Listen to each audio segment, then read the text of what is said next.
Hi, if you clicked on this video you might be thinking, Damien, why the hell would you want to make a video of something as boring as insurance? And my response would be, it is because of this boring part that no one pays attention and people end up screwing themselves. Allow me to explain.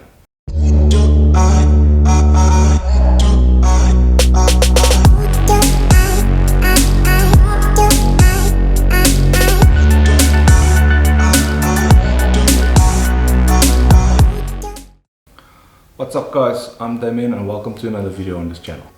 If you enjoyed this video, please remember to like and subscribe so that you can be notified when I put up any future videos. So now, for legality purposes, I need to add a bit of a disclaimer in here. You know, because of rules. So these tips will not be considered as advice according to the FSCA and the FASE Act. And I'll not be naming any company names and I'll not be pushing any products down your throat. Now that that's out of the way, we can get to the part that you actually came here for. Keep in mind, if you're from another country, this is based on South African insurance, but it should be a good guide for any other country as well. So if you're from another country, please feel free to follow along.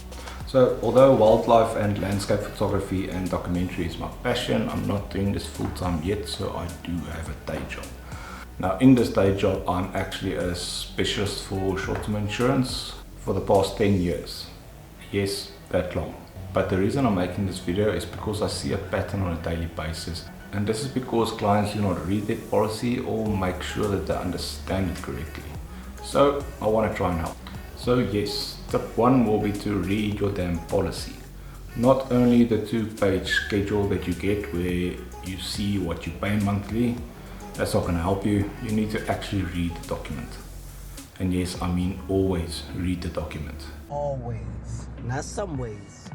Always. Locked in. Now, if you do not understand it and you have a broker, ask them to explain it or contact your insurance company directly. They are obligated to make sure that you understand your policy. Hopefully I can give you most of the answers in this video to give you a good starting point, but even I myself use a broker for insurance. It just works for me. Tip 2 will be make sure what is covered in your policy. This is very important. But even more importantly, make sure what is excluded. If you want to skim through your policy at first because you don't have time, make sure that you at least read what is included and what is excluded before you sign any documents. Please note, I'm not going to go over an entire insurance policy with you over here. This is basically just for mobile equipment. Stuff that you take out of your house. And because I specialize in electronics, this will be the main part that I talk about.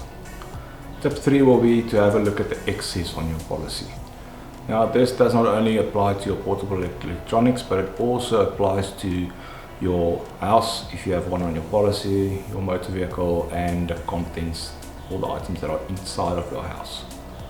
For those who don't know what an excess is, it's basically your first amount payable. So it's an amount that you are responsible for. Make sure that you are comfortable to take this amount out of your pocket should you have a claim.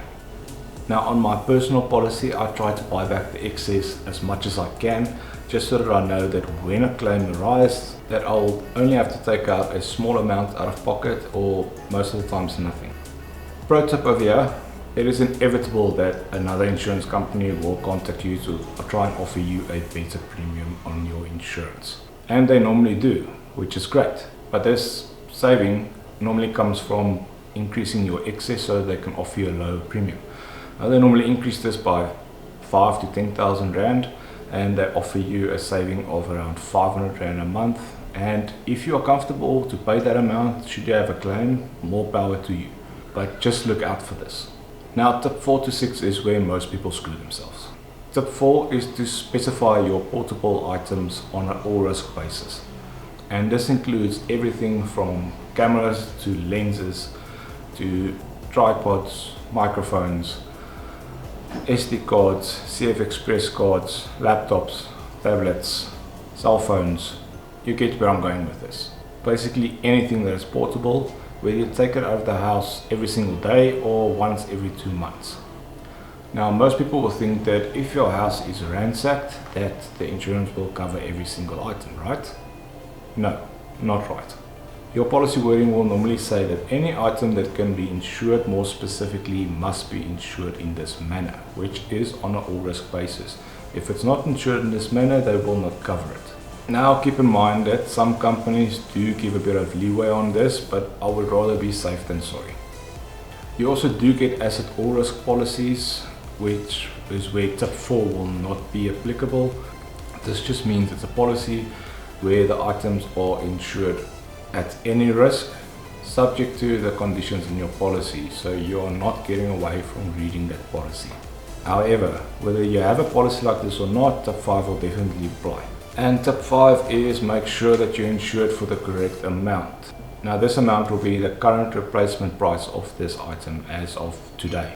Now for those of you that enjoy electronic items, you'll know that these items and their prices change once every 3 to 6 months, and you need to adjust your prices accordingly on your policy. Now I'm not saying do it every 3 months, but at least have a look at it every 6 months. And yes, the insurance company will use their own suppliers, which they normally get discounted rates at, to pay your claim. But I would rather be over-insured in this scenario, so I normally insure my items on a worst case scenario, because it gives that bit of freedom if the item should go up within the 6 months. You really do not want to be underinsured in this scenario, because you'll end up paying out of your pocket to subsidize the claim in order to replace that item. Tip 6 is to keep proof of purchase or boxes of the items that you own.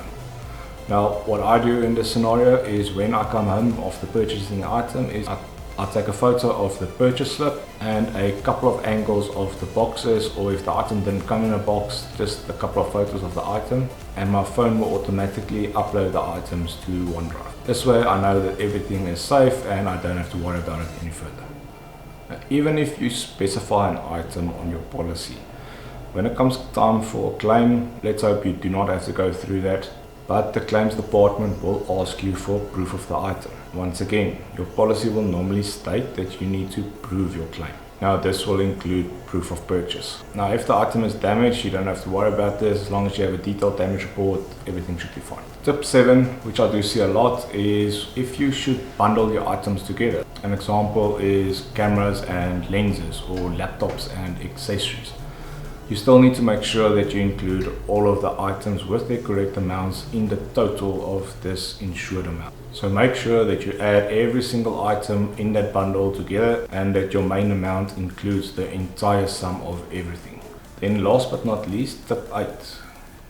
Going through this quite quickly, which is good. Do not try and inflate your claim or add items that were not stolen or damaged to this claim. This will be fraud, plain and simple.